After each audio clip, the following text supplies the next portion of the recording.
Hi everyone. Today I'm going to show you an AI agent, or rather a chatbot, that can access additional knowledge. In my case, I like it when an AI agent also has a purpose and a goal. In this case, it prepares the financial figures. The basis are these kinds of invoices. These were also generated with ChatGPT. And as you can see, the invoice contains very little text, which of course adds a lot of complexity. It brings a lot of inherent complexity for the LLMs as well, because LLMs also work semantically. And I'll show you step by step exactly how it all works. I've just uploaded a new invoice to my Google Drive. I'll just let it run as is for now, and then we'll go through it step by step in detail. What's the goal here? The primary goal, of course, is to meticulously download the newly generated invoices from Google Drive, then to accurately extract all the relevant text information, subsequently prepare this extracted text data for the RAG database in a parallel processing manner, and then, of course, finally save it securely for future access and utilization. As I said, first we have a connection to our Google Drive here, which, for example, if you activate it as an AI agent running online, it will check every minute whether a new invoice is available in the directory. If a new invoice is available, it will be downloaded. You can see that here on the right side.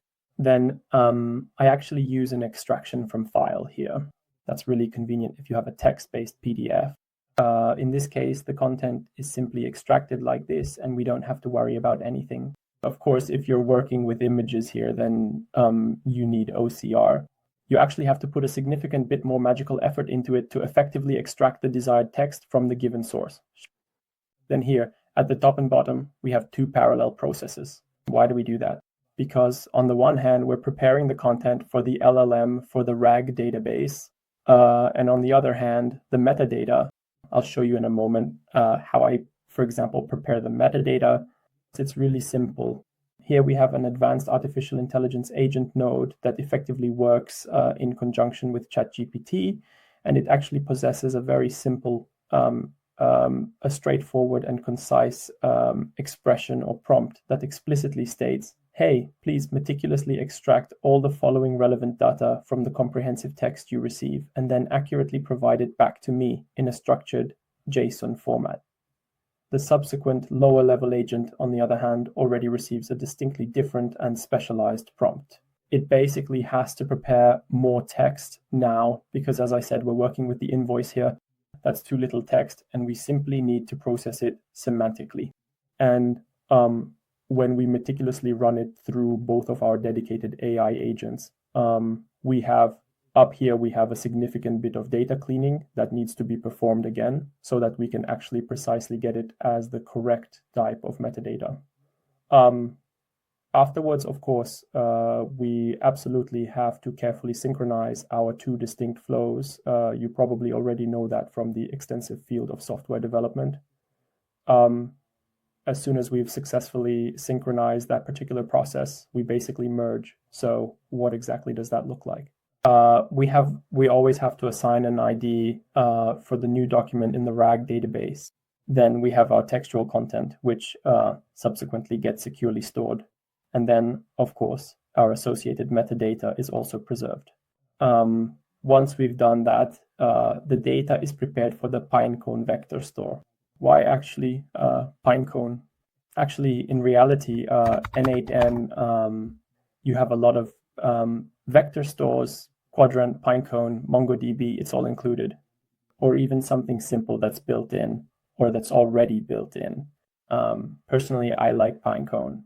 It's completely free at the very beginning. It works super easily and incredibly efficiently, and it does exactly what it's truly supposed to do, performing its intended functions perfectly. How does that work?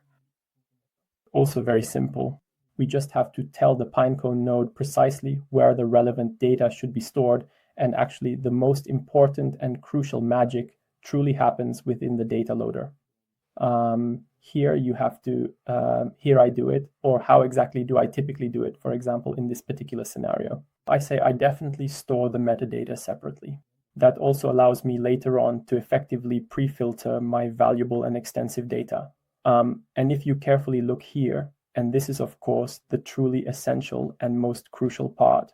How are the actual data points truly stored and meticulously organized within the RAG database system? There are absolutely no universally clear or definitively established rules for precisely how that particular structure can and should ultimately look. You can imagine it like this. We definitely have a separator. If we go back to Pinecone, we have our chunks. We can say, okay, that's the separator. So after every period, a new chunk is created. We define the chunk size, meaning how large it will be, and of course an overlap. So basically how much of the next chunk will be included in the previous chunk so that the LLM can search much more easily. As I said, I experimented a lot here with large chunks with different separators. For me, this works, for example. We'll see that later in a chatbot as well. What I can also tell you is you definitely need to make sure that the embedding models are the same in n8n. So for example, here I'm using embedding 3 small. And here as well, you have to select the same model so that everything works smoothly. Basically, that's all you need to keep in mind. This is a simple flow that then allows you to prepare this RAG database. You can use it however you like, whether you're making a chatbot for FAQs or you have various types of documentation, software documentation, or something else. You just throw it in, and that way you can then access the data. Let's take a quick look at how this can actually work in practice. I've also meticulously prepared a few helpful and insightful prompts here specifically for you, especially designed for those individuals who are still relatively new to the fascinating and evolving world of chatbot related topics and their functionalities. It's also set up very simply. We always have a trigger, for example, a chat message received. Here we have our chat flow that we can use, but n8n also provides you with a way to integrate it into a landing page so that we really have something like a chatbot. There we have our AI agent, which also uses OpenAI. For example, in this case, I'm using it for a hotel. I experimented a lot and really only paid a few cents for it. To give the system even more intelligence, I use a simple memory, which allows the system to remember up to 10 sentences, so to speak, to have a context of 10. That way, if you, yes, it's just much more pleasant for the conversation.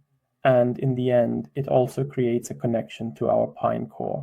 This is in turn our document index 14, which we've already seen. Then I'll quickly show how it works. As I said, I've already prepared a few questions. Those were the wrong questions. If that happens again, let's just ask which customers are currently in the database. Then you can see how the flow works. First, our prompt is understood. Then the request is forwarded to our RAG database and Pinecore. Data comes back, is processed again, and we see the answer. The customers in the invoice data are Epsilon System, Zappi Labs, and Better Solutions. And for example, I'll show here, yes, for instance, we've also recently uploaded new customers.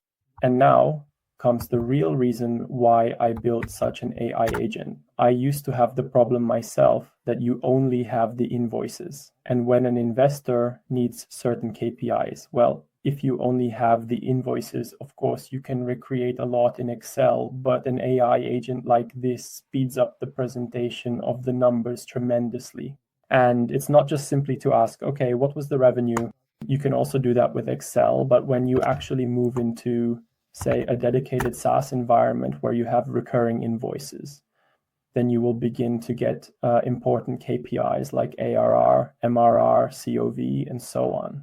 And here, of course, a chatbot like this can help very quickly. Here, please calculate the ARR for Epsilon Systems in 2024. To do this, look at which invoices were issued in 2024, calculate the average MRR and multiply it by 12. And we get the answer that the total sum of invoices for Epsilon Systems in 2024 is 629 euros. The average monthly recurring revenue is 52 euros. Consequently, the ARR for 2024 is approximately 629 euros. You saw how easy it actually is to build an AI agent, which can also have additional knowledge. It can also do calculations. It works very quickly. You can build a lot of things for free. For example, everything runs locally for me. You don't necessarily have to use the online LMs like OpenAI, Grok, or Gemini. There are also local versions that you can easily install. I might show that in my very next video. If you have any further questions at all, please do not hesitate to just reach out to me. Thank you very much.